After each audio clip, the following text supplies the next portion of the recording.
नमो भगवते वासुदेवाय नमः। जय श्रीमन नारायण। जय हो पुरुषोत्तम भगवान की जय हो। जय हो विष्णु नारायण भगवान की जय। जय श्री राधा कृष्ण। सनातन धर्म में कुछ ऐसे रहस्यमय और दिव्य कालखंड होते हैं जो मनुष्य के सोए हुए भाग को जगाने की शक्ति रखते हैं। इन्हीं में से एक है पुरुषोत्तम मास, जिसे हम अधिक मास भी कहते हैं। यह कोई साधारण महीना नहीं है, यह वह दिव्य काल है जिसे स्वयं भगवान ने अपना नाम देकर इस महीनों में सर्वोच्च स्थान प्रदान किया। इसीलिए इसे पुरुषोत्तम मास कहा जाता है। शास्त्रों में वर्णन मिलता है कि इस पवित्र मास में भगवान के नाम का स्मरण, कथा का श्रवण, दान, जप, तप और भक्ति करने से मनुष्य के अनेक जन्मों के पाप नष्ट हो जाते हैं। विशेष रूप से पुरुषोत्तम मास की कथा सुनना अत्यंत ही आवश्यक माना जाता है, क्योंकि कथा केवल शब्दों का समूह नहीं होता, कथा भगवान की लीला का अमृत होता है। जब कोई श्रद्धा से इस कथा को सुनता है तो उसका मन पवित्र होता है, बुद्धि निर्मल होती है और जीवन में छिपे हुए दुख धीरे धीरे दूर हो जाते हैं। कहा जाता है कि जहाँ पुरुषोत्तम मास की कथा सुनाई जाती है वहाँ स्वयं भगवान अदृश्य रूप में उपस्थित होकर भक्तों को आशीर्वाद देते हैं। कथा श्रवण करने से घर में सुख, शांति, समृद्धि आती है और भक्त के हृदय में भक्ति का दीपक प्रज्वलित हो जाता है। आज हम आपके लिए पुरुषोत्तम मास की एक अत्यंत पावन और मनोहर कथा सुनाने जा रहे हैं। इस कथा का श्रवण करने मास से भगवान श्री कृष्ण की कृपा के पात्र बनते हैं और जीवन में शुभता का संचार होता है। इसीलिए श्रद्धा और विश्वास के साथ इस कथा को अंत तक सुनिए। हो सकता है कि इस कथा के माध्यम से पुरुषोत्तम भगवान आपके जीवन के सभी कष्टों को दूर कर दें और आपकी सभी मनोकामनाओं को पूर्ण करें। तो चलिए आज इस कथा का श्रवण करते हैं। एक समय की बात है, एक बूढ़ी माई थी, उनका एक बेटा बहू थे। बूढ़ी माई बहुत ही धार्मिक प्रवृत्ति की थी। हर तीसरे साल पुरुषोत्तम मास आने पर स्नान, व्रत, दान किया करती थी। एक बार पुरुषोत्तम मास में उनके बेटे बहू ने उनसे कहा, माँ तुम हर बार पुरुषोत्तम मास में स्नान दान करती हो, इसका पुण्य भी मिलता है कि नहीं? मेरी शादी को आज 5 वर्ष हो गए, आज तक ना तुम्हारा पोता हुआ, ना ही मेरी कोई अच्छी नौकरी लगी। बूढ़ी माई बोली, अब मैं पुरुषोत्तम भगवान से मिलकर पूछूंगी कि मेरे स्नान दान का पुण्य कब मिलेगा और अब मैं घर तभी लौटूंगी। वह बूढ़ी माई जय हो पुरुषोत्तम भगवान की, जय हो पुरुषोत्तम भगवान की करती हुई अपने घर से आगे निकल जाती है। रास्ते में उसे कोढ़ी मिला। उसने बूढ़ी माई से पूछा, माई तो कहाँ जा रही है? तो बूढ़ी माई बोली, बेटा मैंने अपने पूरे जीवन काल में हर तीसरे साल में आने वाले पुरुषोत्तम मास का स्नान, व्रत, दान किया है, लेकिन मेरे बेटे बहू कहते हैं कि इसका कोई पुण्य फल नहीं मिला है। मैं पुरुषोत्तम भगवान से मिलकर यह पूछना चाहती हूँ कि मुझे इसका फल कब मिलेगा। तब कोढ़ी बोला, बहन में पुरुषोत्तम भगवान मिले तो उनसे मेरे भी दुख का निवारण पूछना। मुझे 15 साल की उम्र में ही कोढ़ हो गए थे, मुझे किस बात की सजा मिली है? बुढ़िया माई बोली, जरूर पूछूंगी। यह कहकर जय हो पुरुषोत्तम भगवान की, जय हो पुरुषोत्तम भगवान की कहती हुई बूढ़ी माँ आगे बढ़ी। आगे चलकर रास्ते में उसे एक कुम्हार पत्नी मिले। उन्होंने पूछा, माई आप कहाँ जा रही हो? बुढ़िया माई ने सारी बात उनसे बता दी। बोले, माई क्या तुम हमारे दुख का भी निवारण पूछोगी? भगवान से पूछ लेना। हमारी आजीविका का एकमात्र साधन या मटके बनाना। पिछले 3-4 वर्षों से हमारे चाक पर फूटे मटके बन रहे हैं, कुछ बचता ही नहीं है, कुछ पकता ही नहीं, पकते ही टूट जाते हैं। ऐसा क्यों हो रहा है? यह जरूर पूछना। बूढ़ी माई बोली, जरूर पूछूंगी। ऐसा कहकर वह जय हो पुरुषोत्तम भगवान की, जय हो पुरुषोत्तम भगवान की कहते हुए आगे चली जाती है। रास्ते में उसे एक सांप मिला और वह बोला, बुढ़िया माई मैं तुझे डसूंगा। बुढ़िया बोली, तुझे अगर डसना है तो डस लेना, लेकिन अभी मैं पुरुषोत्तम भगवान से मिलने जा रही हूँ, उनसे मिलकर जब वापस आऊँगी तब तुम मुझे डस लेना। तब सांप बोला, अगर माई तुम्हें पुरुषोत्तम भगवान मिले तो मेरे भी दुख का निवारण पूछ लेना। मेरी नागिन हर साल अंडे देती है, लेकिन एक भी सपोला जिंदा नहीं रहता है। बुढ़िया माई बोली, मैं जरूर पूछ लूँगी। जय हो पुरुषोत्तम भगवान की, जय हो पुरुषोत्तम भगवान की कहती हुई बुढ़िया माई आगे चल पड़ी। उसे पेड़ के नीचे एक साधु महात्मा बैठे हुए मिले। उन्होंने पूछा, बूढ़ी माई कहाँ से आई हो और कहाँ जा रही हो? तो बूढ़ी माई ने कहा, उन्हें अपने बेटे बहू के तानों की सारी बात बताई। तब वह साधु बोले, बुढ़िया माई क्या भगवान ऐसे ही मिल जाते हैं?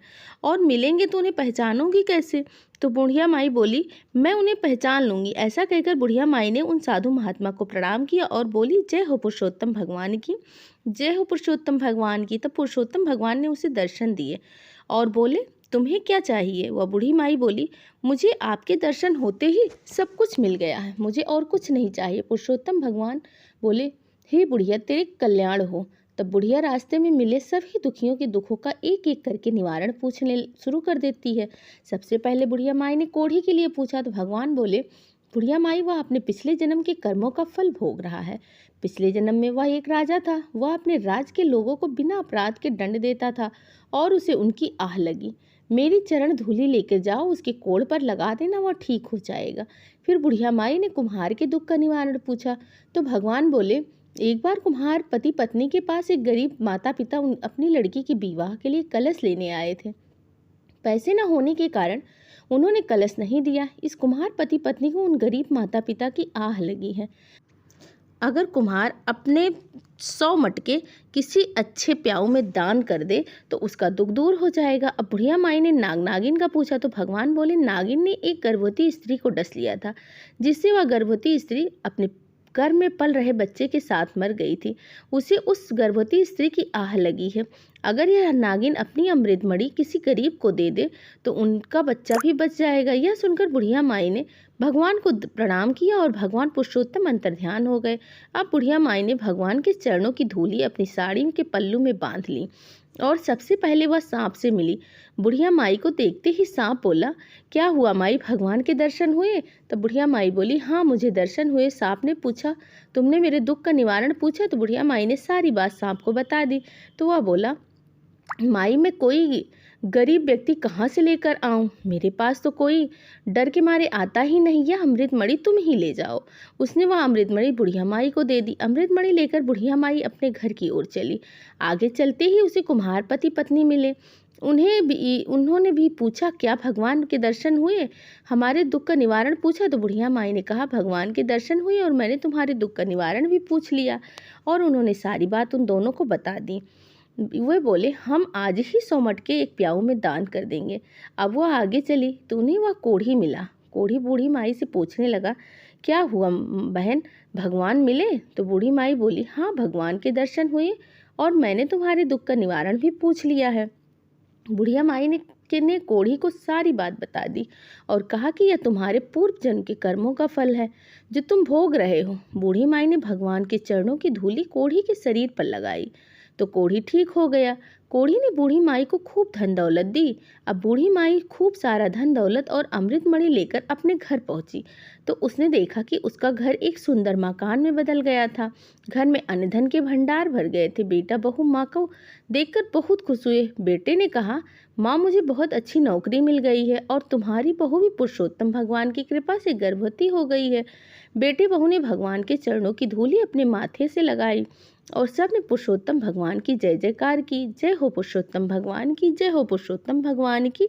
बूढ़ी माई अपने इकलौते पोते के साथ रहा करती थी। उस बूढ़ी माई के बेटे बहू का बहुत समय ही पहले देहांत हो गया था। बूढ़िया माई लोगों के घर में काम करती ताकि अपने पोते और अपने लिए कुछ जुटा पाती।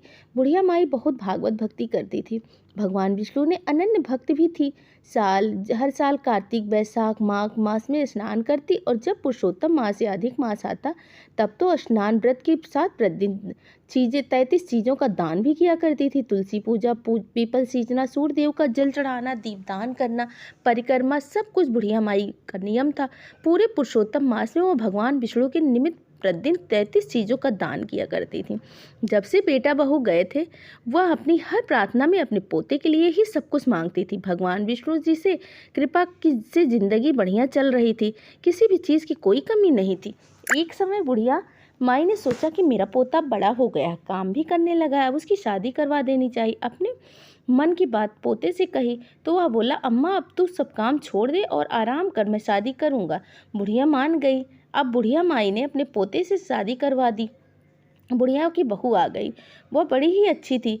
शुरू में तो सब कुछ ठीक रहता था, फिर धीरे धीरे बहू को बुढ़िया से परेशानी होने लगी तो बुढ़िया अम्मा के हर काम में टांग अड़ाती। उसे अच्छे से पूजा पाठ भी नहीं करने देती थी।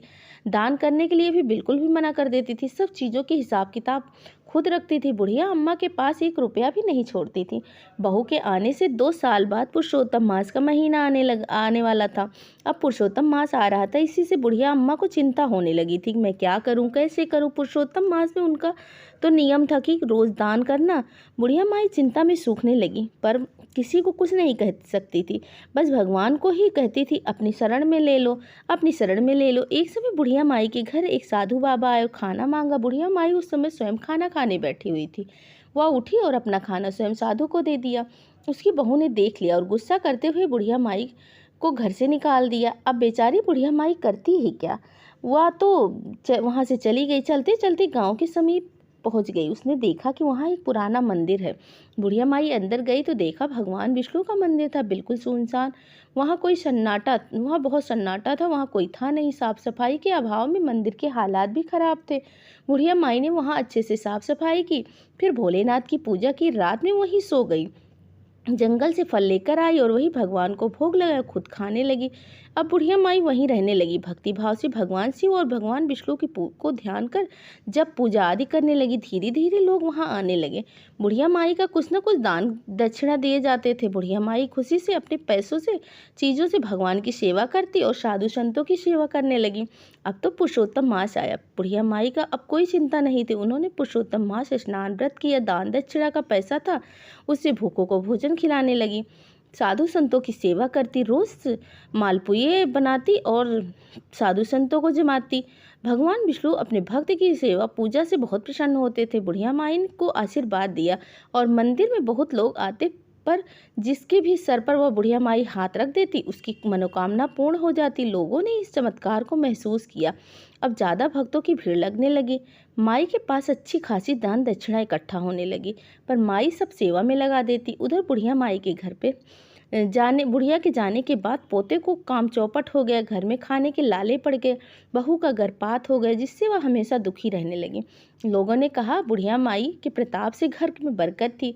उसके घर से चले जाने पर बरकत माता लक्ष्मी की कृपा से चली गई। पोती और बहू ने बुढ़िया माई को ढूंढने का बहुत प्रयास किया, पर उन्हें वो कहीं ना मिली। एक दिन बहू की माँ ने अपनी बेटी को मंदिर वाले चमत्कारों के बारे में बताया। कहा कि दामाद जी को लेकर जाओ मंदिर में, वो अगर उस अम्मा ने हाथ सर पर रख दिया तो व्यवसाय भी चल जाएगा और तेरी कोख भी भर जाएगी। बहू पति को लेकर उस मंदिर में गई।